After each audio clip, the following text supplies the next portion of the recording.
سیاسي مجلس ټوټل بند دی سیاسي بحث به څوک هم په دا مړي نه کړي چې څورن جماعتونه راغلي سیاسي بحث به بند دی یوه خبره کوو قاتل دا ځای ولاړ وګرځول سیاسي مجلسونه بند دي چا وویشتلی چا مړ کړی څوک وه څه نه وه چې شوه ټولې کیسې پرېږده وو الیکشن پوسټپون لږ کس مړي غواړي نه کوي چې ته او زه پردي یو نه موږ به دا پوره کوشش کوو چې څو پورې که په 15 منټه کې ګرفتاري کې 15 منټه کې به راشو موږ خپل پوره زموږ چې ریاست سره مشري په دې باندې لګیا دي پاتې شو خبره په دې باندې چې زما راتلو موږ په دې باندې راغلو زموږ چې څنګه د پښتنو وطن دی چې دا هغه چې کوم دی دا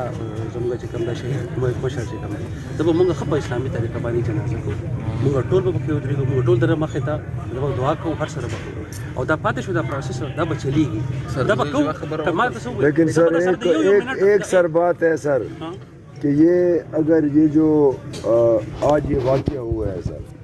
عمر خطاب شیرانی کو سر پورا ڈی خان جانتا ہے کہ ایک انتہائی شریف النفس قسم کا بندہ تھا اور ہمارا ہائی کورٹ کا سینئر وکیل بھی تھا اس کے ساتھ ساتھ یہ سر این پی جو ایک بہت بڑی جماعت ہے اس کو بھی یہاں پہ ڈی خان میں سر یہ ہیڈ کرتا تھا اس کا ضلعی صدر تھا اور یہ سر یہ جو پروسیس چل رہا تھا میں سمجھتا ہوں کہ یہ جو ہماری جو آج ہمیں یہ واقعہ دیکھنے کو ملا ہے سر یہ ایک سیاسی دہشت گردی بھی اس کو کہہ سکتے ہیں سر اگر ان جو حالات سر پہلے سے الیکشن میں جو چل رہے تھے اگر اس کو ہماری حکومت ہماری ایڈمنسٹریشن اگر کنٹرول میں رکھتی تو شاید آج ہمیں یہ دن نہ دیکھنا پڑتا تو سر ہماری بالکل ہم اس چیز کی بھرپور بلکہ ہمارے پاس وہ سر مذمت کے الفاظ بھی ختم ہو گئے ہیں کہ ہم مطلب ہے کہ یہاں کے جو لوگ ہیں وہ کس طرف جا رہے ہیں سر اس حکومت کے جو پالیسیاں ہیں سر اس کو سر آپ اپنے سامنے مد نظر رکھیں یعنی ان کو کھلی چھوٹ ملی ہوئی ہے وہ جو بات کرتے ہیں جو میڈیا کے سامنے جو وہ فضولیات قسم کی ان کی باتیں سر اوپن دھمکیاں شروع تھیں میں ایک بات آپ کو کہنا چاہتا ہوں قاتل گرفتار ہمارا مطالبہ ہے اسپیچ میرے لیے میرے خان نے شور کوٹ میں کی ہے آپ اسپیچ سننے میں میں آپ لوگوں سے صرف اتنا عرض کرنا چاہتا ہوں آپ نے انویسٹیگیشن ہر پہلو سے کرنی ہے میرے دوستوں نے کہا کہ وہ وکیل ہیں وہ کہتے ہیں وہ سب سے پہلے وہ جب ووٹ لے رہا تو وہ سب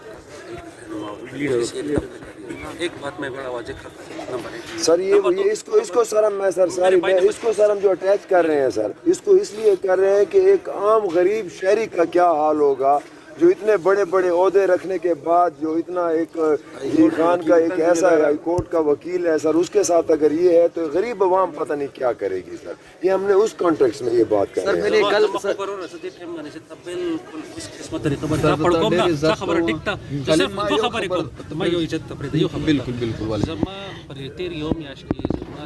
ہیں پولیس والا شهید شو ته پته ده کم کس چې تاسو سره ولاړ دی کدا ګولې د پدې په نه لیکل چې ستاره پاره که زما د پر ګولې چې موږ چې هر کس چې هغه نه سونه وس کېږي په دې ټایم باندې ولاړ دی په دې نیمه شپه باندې او هر هغه کس چې دی کنه چې کور مې وزي کلمه وایي په ځان باندې ځکه الله تعالی دې معافي وکړي داسې حالات چې پای کې کېږي خو اینه باوجود هر سړی نن یو کس مړ شي سبب بیا وکړي په دې ټایم باندې اوس به موږ ته بهر ولاړ مونږه کوشش نه هېڅ نه ته پرېښې او دا به هم کوو او چې ستا چې کم نقصان شوی دی که زه هر څومره خبرې وکړم که زه هر څومره وکړم هغه نه پوره کېږي زه تا سره بالکل په دې خبره قاتلانو گرفتاری لازمي غواړو ایڈمنسټریشن چې کوي هر څه کولی شي موږ قاتلانو گرفتاری لازمي غواړو هغه پورې به موږ نه کښېنو چې څو پورې گرفتار نه وي بس دا خبره فاینل انویسټیګیشن موږ پاکستان ورته تاسو مخانه بدو داسې دا لکه چونګم چې ودزه ولا واده چوله یا درځنه کسان چک سلام کله کې اوس بپلګم تیمور خان ودزه ولا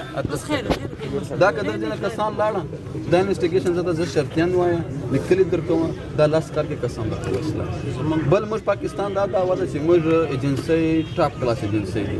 نن به ایجنسی پته لګي چې ما قاتلان دي په څوره ټیم کې راغلي مستقرات کی وای چې دا کلر کپڑے دا داسې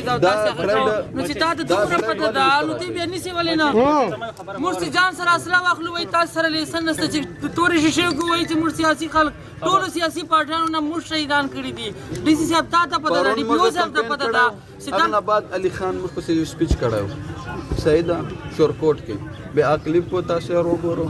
د کله یا مشتا مر ورکران ته دمکې ورکړي اشپې دا واقعا مر سره جوړه سي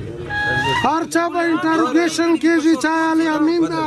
چا څوک ته هر چا به انټروګیشن کېږي سمپل مثال ہے سرکار زبردست هغه نه مازه سر سوري کولو دی څلورم نشته څلور میاشتې دی ته والد صاحب ستا والد ماشاء الله ځای دی سپی د سر یې ستا والد صاحب چې د خپل یار کې څوک وګوري ته به څه کوې یو خپل یو مثال راکړه خبر کې نو خدای ته ځکه چې ته په دې ټیم باندې تاسو چې کوم نقصان شوی دی هغه نه تاسو زه خو دعا کولای شم او قاتلان نیولو لپاره خپل کار مخه ته کول چې یار زه سر چې ناست په دا روډ زه باندې بالکل په دې خبر نه یم چې کوم نقصان شوی دی انسان د دې نه پوره کېږي چې زه مرای نشته زه په خپل په دې باندې ولاړم زما را تک له وخت راغلی یګانه زما سحر سنور بجونه زما ټول کسانه پوهې هیڅ زه ټول تاسو په څه ځم دا په زما ته یو آپ الیکشن پوسٹپون